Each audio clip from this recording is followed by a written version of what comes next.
پہلے تو میں یہ عرض کروں محرم کی اسلام میں فضیلت کیا ہے اور کیوں ہے یہ فضیلت۔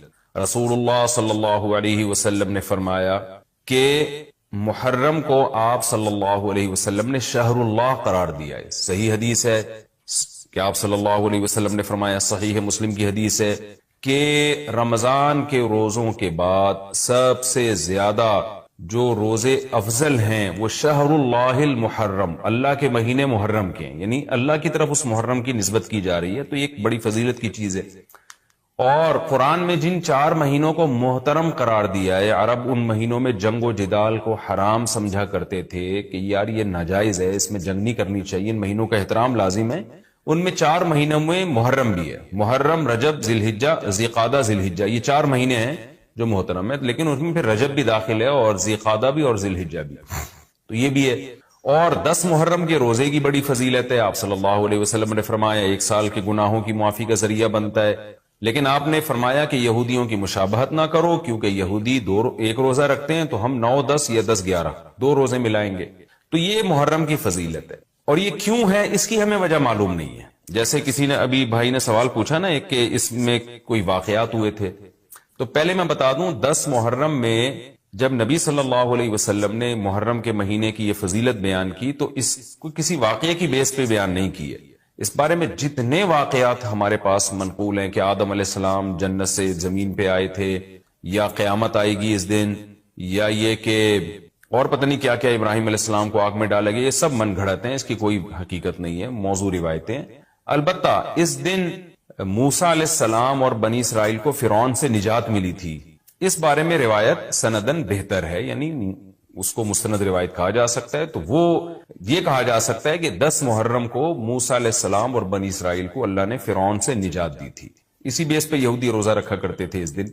تو یہ روایت کے علاوہ باقی جتنے بھی واقعات ہیں سب من گھڑت ہیں۔ باقی حضرت حسین رضی اللہ تعالی عنہ کو جو کربلا میں شہادت ملی ہے، وہ تو 10 محرم، وہ تو فضیلت تو اسلام میں پہلے سے تھی، تو حضرت حسین رضی اللہ تعالیٰ عنہ کا واقعہ تو بعد میں ہوا ہے، تو اس سے حضرت حسین کی شہادت کو اور فضیلت مل گئی کہ آپ کو ایک مقدس دن میں اللہ تعالیٰ نے شہادت۔ اسی میں ایک سوال ہے جی، محرم میں نکاح کرنا کیسا ہے؟ یہ سوال بھی ظہور احمد نے کشمیر سے پوچھا ہے۔ محرم میں نکاح کرنا بھی جائز ہے، بلکہ ہمارے مسلک کے مطابق باعث برکت ہے، کیونکہ محرم کو اللہ کے نبی نے محترم قرار دیا ہے، جو قابل احترام مہینہ ہے تو مقدس ہے، تو مقدس مہینے میں عبادت کا ثواب بھی زیادہ ہوتا ہے، اور نکاح بھی شریعت میں عبادت ہے۔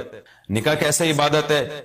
شریعت نے نکاح میں عبادت کا رنگ ڈال دیا ہے۔ دیکھیں آپ کہ نکاح ایک معاملہ ہے، لیکن اس سے پہلے خطبہ بھی ہوتا ہے، خطبہ جمعے کی نماز سے پہلے ہوتا ہے، خطبہ عید کی نماز سے پہلے ہوتا ہے، خطبہ استسقاء کی نماز سے پہلے ہوتا ہے، خطبہ حج میں ہوتا ہے، یہ ساری عبادتیں ہیں نا جس میں خطبہ ہے۔ لیکن اسلام نے کیا کہا؟ نکاح سے پہلے بھی خطبہ ہوگا۔ اس کا مطلب اسلام نکاح کو عبادت قرار دے رہا ہے، نکاح میں عبادت کا رنگ بھر رہا ہے، تو عبادتیں تو مقدس مہینے میں زیادہ ثواب ہوتا ہے ان میں۔ تبھی آپ دیکھیں نبی صلی اللہ علیہ وسلم نے فرمایا رمضان کے بعد سب سے زیادہ روزوں کا ثواب محرم میں ملتا ہے، کیوں؟ مقدس ہے نا، تو عبادت کا ثواب بڑھ گیا اس میں۔ تو اس حدیث سے صاف ہمیں پتہ چلتا ہے کہ اگر کوئی محرم میں اس نیت سے نکاح کرتا ہے کہ مقدس مہینہ ہے تو اس میں عبادت کا ثواب بڑھ جائے گا، اور اس میں انشاءاللہ اللہ سے امید کی جا سکتی ہے کہ خیر و برکت زیادہ ہوگی۔ تو اس کو منحوس سمجھنا جائز نہیں ہے۔ اگر آپ کہتے ہیں اس مہینے میں چونکہ حضرت حسین رضی اللہ تعالیٰ عنہ کی شہادت ہوئی ہے اس لیے منحوس ہے، تو یہ غلط ہے۔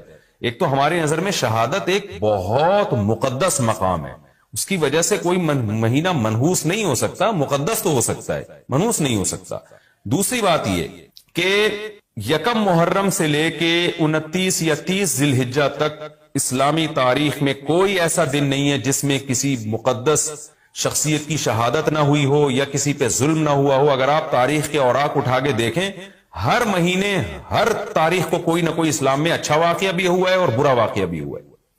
حضرت عثمان رضی اللہ تعالیٰ عنہ کی شہادت ہوئی باغیوں کے ہاتھوں، خود نبی صلی اللہ علیہ وسلم کی وفات ہوئی ربیع الاول میں، اور بھری ہوئی ہے نا اسلامی تاریخ۔ حضرت علی رضی اللہ تعالیٰ عنہ کی شہادت ہوئی۔ تو ان تمام شہادتوں کے آپ ایام نکالیں، ان کے مہینے نکالیں، کوئی مہینہ نہیں بچے گا۔ تو اس بیس پہ اگر آپ کہتے ہیں کہ اس مہینے میں نکاح پسندیدہ نہیں ہے، پھر تو پہلی تاریخ سے لے کے سال کی آخری تاریخ تک کوئی تاریخ بھی ایسی نہیں ہے کہ جس میں انسان نکاح نہ کرے۔ اس کا مطلب پھر آپ کنوارے چھڑے چھاٹی گھومتے رہیں، اور مسلمانوں کی پھر گروتھ ریشو تو میرا خیال ختم ہو جائے گا، مر جائیں، کہاں پیدا ہوں گے لوگ۔ اور اگر آپ کہتے ہیں کہ نہیں جی کسی شخصیت کے کسی دن میں